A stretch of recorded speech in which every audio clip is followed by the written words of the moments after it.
Bonjour la familia, comment vous allez? Bienvenue à Contrôle TV, la chaîne pour libérer et optimiser votre potentiel. Alors, nous sommes en train de voir cette merveilleuse série intitulée Toutes les religions sont la contrefaçon de la foi. On parle de contrefaçon, c'est être contre la façon de faire. Et donc, toutes les religions sont contre la façon de faire de la foi. Vous allez le comprendre. Toutes les religions sont contre la manière de faire de la foi. Deuxième chose que je veux partager ici et qui est très capitale pour la suite, c'est que le créateur de l'original n'est jamais le créateur de la contrefaçon. Je reprends. Le créateur de l'original n'est jamais le créateur de la contrefaçon. Donc, si nous arrivons à identifier le créateur de la foi, vous allez voir que ce créateur de la foi ne peut pas encore être le créateur de la contrefaçon qu'est la religion. Ça n'existe pas. Apple ne peut pas créer sa Mac et en même temps contrefaire sa Mac. Microsoft ne peut pas créer sa Mac et en même temps contrefaire sa Mac.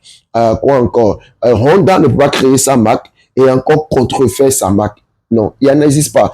Tout créateur veut défendre sa Mac. Tout créateur est impliqué dans la réussite de sa Mac. Tout créateur fait en sorte que sa Mac puisse marcher. Donc, celui qui a créé la foi va tout faire pour que la foi marche et va mettre tout ce qu'il faut autour de la foi pour que cette foi puisse garantir ce qu'elle doit garantir à toutes les personnes qui l'achètent, à toutes les personnes qui adhèrent. De la même manière, le créateur, le contrefacteur de la foi, qui est celui qui est le créateur de la religion, va tout faire également pour que son produit marche et que son produit soit accessible aux gens. Alors, je vais terminer cette vidéo en vous disant quelque chose et qui est vrai et qui est scientifique et que nous vivons toujours. Vous allez voir que le prix qu'on paye pour accéder à l'original n'est jamais le prix qu'on paye pour accéder à la contrefaçon.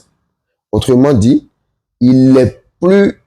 ça demande plus de sacrifice d'être un homme ou une femme de foi que d'être simplement un homme ou une femme religieuse. Pardon, le prix n'est pas le même.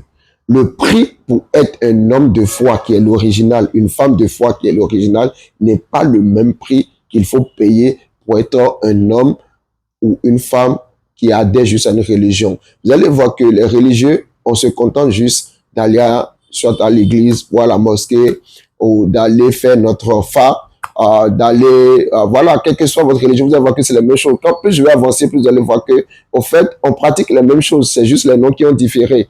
Ok, que tu sois catholique, tu vas voir que la manière dont tu fonctionnes, le système religieux te rend passif. Et dans toutes les religions, c'est la passivité. J'amène mon mouton, je demande comment on appelle, au gars qui fait le fa de le faire pour que moi je puisse avoir la bénédiction. Je suis parti. Mais moi-même, m'impliquer dans le fa, apprendre le fa, commencer par comprendre le fa, je ne le ferai pas. C'est ça qu'on appelle le disciple-là. Ok?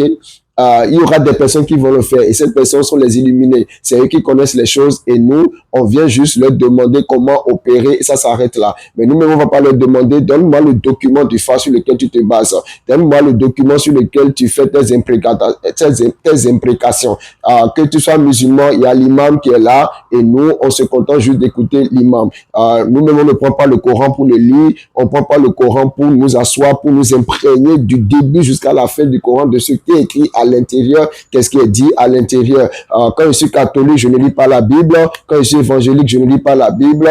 Quand je suis baptiste, je ne lis pas la Bible. Il y a les autres, il y a les initiés, il y a les personnes spirituelles, il y a les nous autres. Et ça, c'est comme ça que la religion fonctionne. Mais la foi ne fonctionne pas comme ça. Non. La foi te demande d'être un disciple. La foi te demande de pouvoir devenir ce que la personne en qui tu crois est. Donc, ça veut dire que si je suis dans la foi, je dois pouvoir devenir un disciple de mon leader spirituel. Je dois devenir un disciple. Donc, ça demande un autre prix. Ça demande un prix plus élevé. Ça demande à sacrifier ma vie. Ça demande à sacrifier mes ambitions. Ça demande à sacrifier mes projets. Ça demande au fait à sacrifier toute ma vie pour devenir ce que le leader spirituel est. Donc, lui, il me dit, suis-moi et je ferai de toi un disciple. Je te dis des fois quelqu'un qui est exactement comme moi. Mais dans la religion, on ne suit pas. Dans la religion, on ne veut pas devenir. Dans la religion, on délègue notre foi à quelqu'un qui gère pour nous, qui essaie de rencontrer Dieu pour nous, qui est l'interface entre nous et Dieu, et tout ce qu'il nous dit, nous le recevons. Non. Mais dans la foi, je peux poser des questions au leader. Dans la foi, je peux contredire ce que le leader me dit si ce qu'il dit n'est pas lié au document sur lequel chacun de nous, autant le leader et moi, doit se baser pour poser les fondements. Et donc, vous allez voir que de la même manière que acheter un Louis Vuitton contrefait est moins cher que acheter un Louis Vuitton original. De la même manière que acheter ma voiture deuxième main, troisième main, c'est là pas le même prix que acheter ma voiture véritablement chez le concessionnaire. En fait, tout produit contrefait est moins cher que l'original. Et la foi est plus exigeante spirituellement que la religion. Et la plupart d'entre nous, au fait, nous sommes dans la religion, la contrefaçon de la foi, et nous pensons que nous sommes véritablement dans la foi. Je vais m'en arrêter là pour aujourd'hui parce que je veux que nous puissions prendre le temps, vidéo après vidéo, de nous poser les bonnes questions. Et j'aimerais que aujourd'hui tu te poses les bonnes questions. La question est celle-ci. As-tu délégué ta spiritualité à quelqu'un ou es-tu au contrôle de ta spiritualité?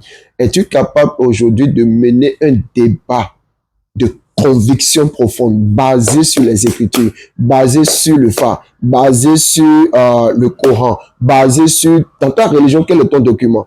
Le document là qui régit ta religion, est-ce qu'aujourd'hui tu es capable de défendre cela avec tes propres mots, avec tes convictions, avec tes anecdotes, avec tes paraboles, comme Jésus le faisait? Est-ce que tu es capable de le faire? Si tu n'es pas capable de le faire, il se peut que tu sois dans la contrefaçon et non dans la foi.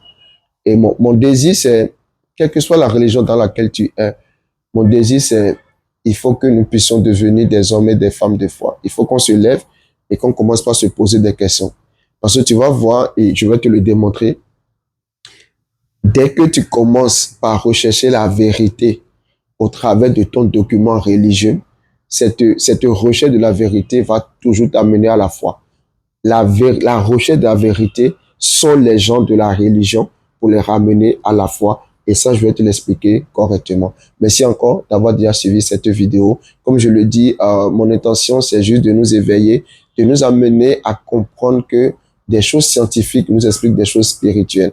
Et la manière dont les contrefaçons fonctionnent avec l'original, c'est de la même manière que la religion est la contrefaçon. Toutes les religions sont les contrefaçons de la foi. Alors merci encore pour ton encouragement, pour ton pouce, pour ton commentaire, pour toutes les choses que tu dis qui me donnent aussi envie d'aller plus loin dans cette vidéo. God bless you. Agape love. Je vous aime de l'amour de Dieu et peace.